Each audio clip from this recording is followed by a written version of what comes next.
Hello, hello, and welcome to May 7th. Alphas Capri at 85%. Let's go look at that chart. And there it is, 85% for Capri. And here's the Capri chart. We are past our third ratio. And we now have a dipper low here as our new stop right there at the dipper low at 56.40. Oh, I forgot to change the marker. Change the marker. I changed the order ticket, but I didn't change the marker. And then we'll move it out to the 7th.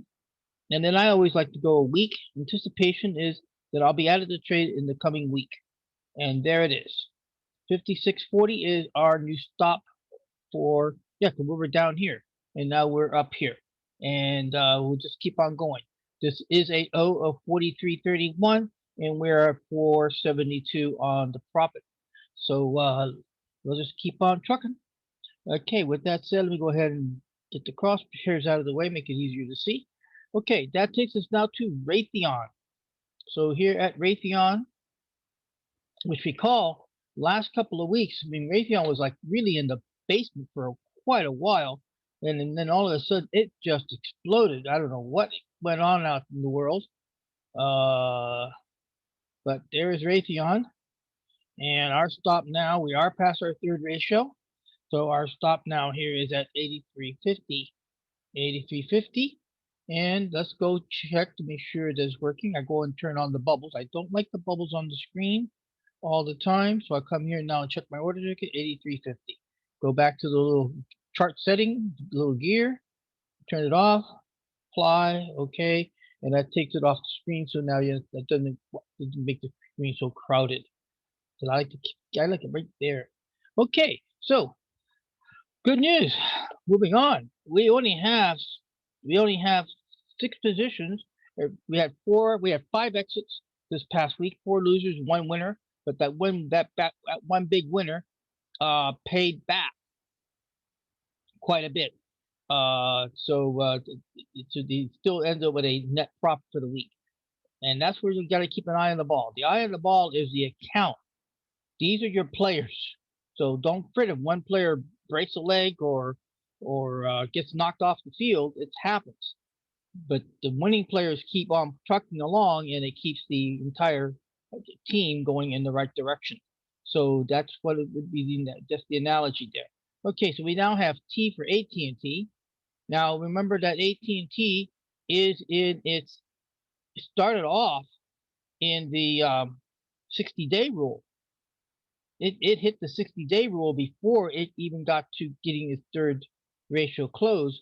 But what happened was it was just hovering along here, and then the 60 days, and this expiration is June, which makes it April 18th. We went to dipper low for the to get working our way out of this trade, so you don't lose. You only get too affected with time decay. So the result is that now we are working our way up, and we do have a low here. Oh, look at that. Oh, let's stretch that out ever so much. Let's put that over here.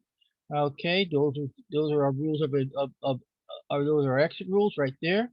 So the low here is 31.71.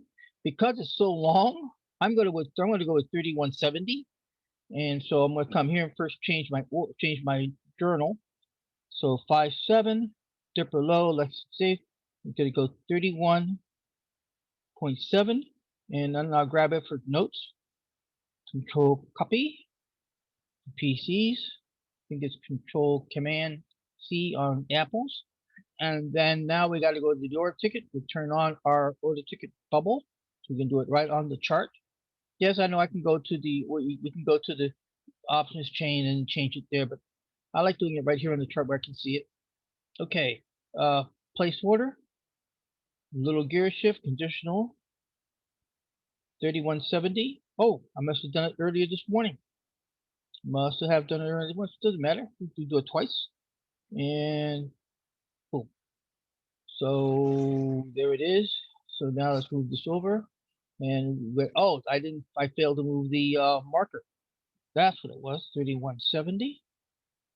There's our next. Then we're going to also go to May 7th today, and we're going to go anticipation out by next Friday on the 14th. Go. Now remember, I said this yesterday, and I said, and then not yesterday, a couple of days ago. Be very careful when you have the order bubble on your chart. Clicking it here cancels the order. It doesn't remove the bubble from your screen. Now you can see I'm not a big fan of the bubble because I like to have much of my real estate for my stuff, not their stuff.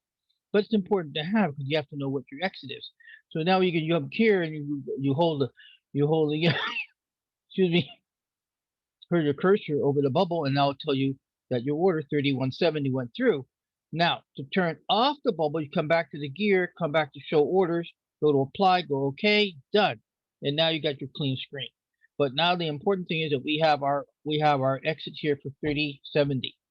And verify it one more time, it is. Okay, so that was for T. Now we'll go on to T minus. Now remember, T minus was the trade that I really was upset about because we got such a bad fill. It was like, what?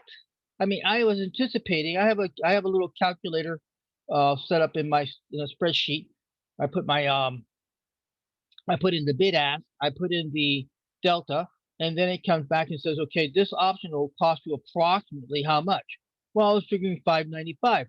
We got filled at 740. That's a bad fill. That's a bad fill. So, but the point is that now, and then T minus finally closes above the third ratio, and this is August. This is an August expiration, so the 60-day rule here will not apply until June, which is another more than 30 days away. But because it closed above the third ratio, which is our other exit rule, then we went to the dipper low, which is right here. And now we have this doji. So we look like we might get a small doji zone or a plateau in here. The end result is we get a dipper down, dipper up, and then we'll be able to go ahead and move our stop up here when that formulates. Coming on now to IAU, and IAU is in the 60-day rules right here, and it's in the 60-day rules. It's hit the 60-day rule. Look, the third ratio is way up here, but we are dealing with a July to June. June is May. So May 16th, right there is the expiration. July 16th is the expiration. 60 days prior is 16 May. So 16 May lands on a Friday. It lands on a Sunday. So we'll then start at the end of the May 15th, end of day, we will then start going to a dipper low to protect what we can out of this trade. Right now it's running at 21%, running at $45 in our favor. The bottom line is, remember the rules of engagement. 1, protect capital. 2, protect profits. 3, take profit. 4, exits do not retreat. And 5, rinse and repeat. So IAU doesn't have any move on that. Now we have Walgreens, and Walgreens is going to have the same situation when it gets its turn at the 60-day marker. I'm going to, even though it's a loser, we don't usually show the losers or the ones going in losing positions because it gets a little bit, how I say this. But I do show my losing trades. If you go back and check some of my videos a few days ago, we had 4 total lost exits. They happened prior to the big profit exit of yesterday. But the bottom line is that once we reach May 16th, we're May 15th, we're going to be putting that stopper right there. Dipper low starts here, but you see we have a nice incline that's going in the right direction. Okay, let's do the numbers. As you can see, we have 74.73. So let's go look and call up the calculator. 74.73 minus 55.53, which was the start, divided by the 55.53 benchmark as a percentage, and we are 35% ahead. And the SPY 11.44, right there, 11.44. We are 3 times larger than the S&P. And let's do it. 11.44 times 3. They're at 34%, and we are at 35.